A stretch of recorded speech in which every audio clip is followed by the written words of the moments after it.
Magandang araw, Luzon, Visayas at Mindanao. Narito na ang mga nababagong balita sa mga oras na ito. Matapos ang 43rd Association of Southeast Asian Nations o ASEAN Summit and Related Summit sa Jakarta, Indonesia, iniulat ni Pangulong Ferdinand Marcos Jr. ang mga naging accomplishment na naturang biannual meeting at kabilang narito ang mga nalider na bansa. Nandyan yung Australia, Canada, China, India, Japan, South Korea at Estados Unidos. Idiniin din ni Pangulong ang kahalagahan ng rules-based international order, particular sa Southeast China Sea. Nakiusap ang Pangulo na itigil ang mga pansariling hakbang sa lalong pagpapalala ng tensyon ng rehiyon. Pakinggan po natin si Pangulong Ferdinand Marcos Jr. I promoted and highlighted key interests of ASEAN, such as food and energy security, migrant workers protection, climate change, and digital transformation.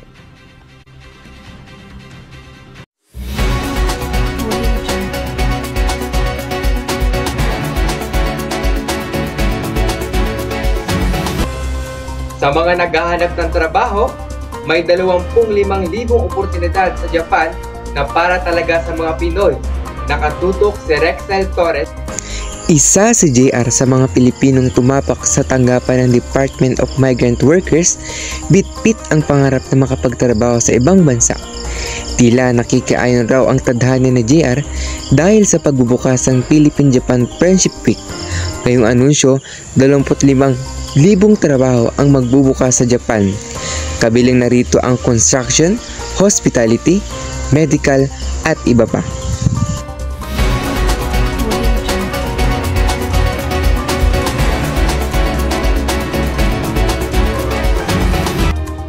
Ganap ng batas ang 2025 national budget at aabot ng 6.326 trillion pesos ang inutorbahang batas. Ang pinakamalaki nito ay ang pondo para sa sektor ng edukasyon. Ito ay umabot ng 1.055 trillion pesos. Sinundan niya ng sumusunod. DPWH na may 1.007.9 trillion pesos. Department of National Defense 315.2 billion pesos, DILG 279.10 billion pesos, Department of Health 267 billion pesos, and Department of Agriculture 230 billion pesos. At ayon naman sa Department of Transportation 123.76 thousand billion pesos,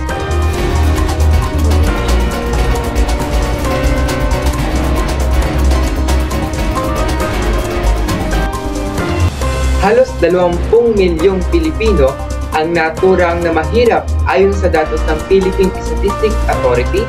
Ito raw ang mga Pilipino na bahagi ng pamilya. 5 buwan ang kita ay mas mababa sa 12 kada buwan. Kaya naman tinatarget ng gobyerno na pagsabit ng 2028, mababawasan ang kalahati ng kasalukuyang bilang ng mga mahirap lalo ngayong ang mahal na mga bilihin. Nasa frontline ng balitang ito, Rexel Torres.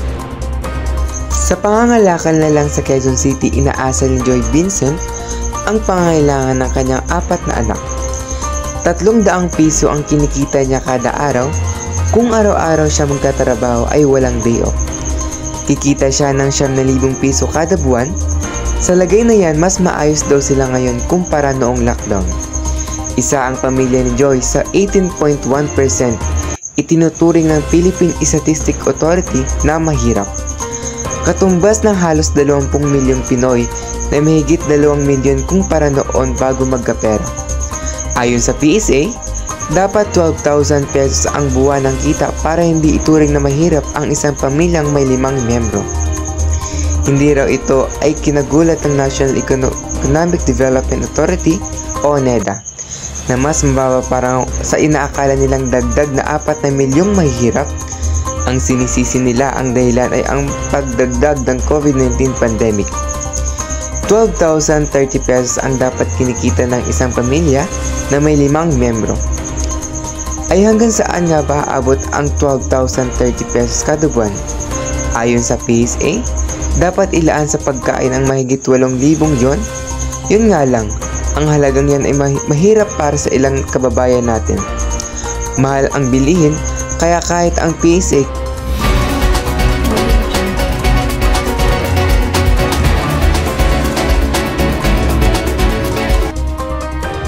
maging ang India, kakampi raw ng Pilipinas sa pagprotekta sa ating karapatan sa West Philippine Sea. At para mapalakas raw ang arsenal ng ating militar, nalalapit na ang delivery ng BrahMos cruise missiles na in-order sa ibang bansa. Nakatutok dyan si Rexel Torres. Sa pagdiriwang ng 75th anniversary ng Republic Day ng India, inanunsyo ng ambasador ang buong suporta ng India sa pagtataguyod ng Pilipinas sa ating karapatan sa West Philippine Sea. Inalman din ng ambasador ang anyay panggigipit sa Pilipinas sa mga katubigang nasa loob ng Exclusive Economic Zone o EEZ. Suportado rin daw ng India ang pangangailangan ng pandepensa ng Pilipinas, kabilang dyan ang mga pro-QR ng Philippines and BrahMos cruise missiles para mapalakas ang Armed Forces of the Philippines, na ayon mismo sa Indian Ambassador ay nalalapit na ang delivery. Handa rin daw na tumulong sa maritime defense capability ng Pilipinas ang Iron Scan Pen sa pinakamalaki at pinaka-advanced na anti-submarine warfare corps. Tumaong sa Maynila nitong Desyembre kung may joint patrol operation ng Philippines Navy at ibang bansa. Ayon naman kay Foreign Affairs Secretary Enrique Manalo, hindi lang sa aspeto ng depensa ang magiging kooperasyon ng Pilipinas at India ngayong taon.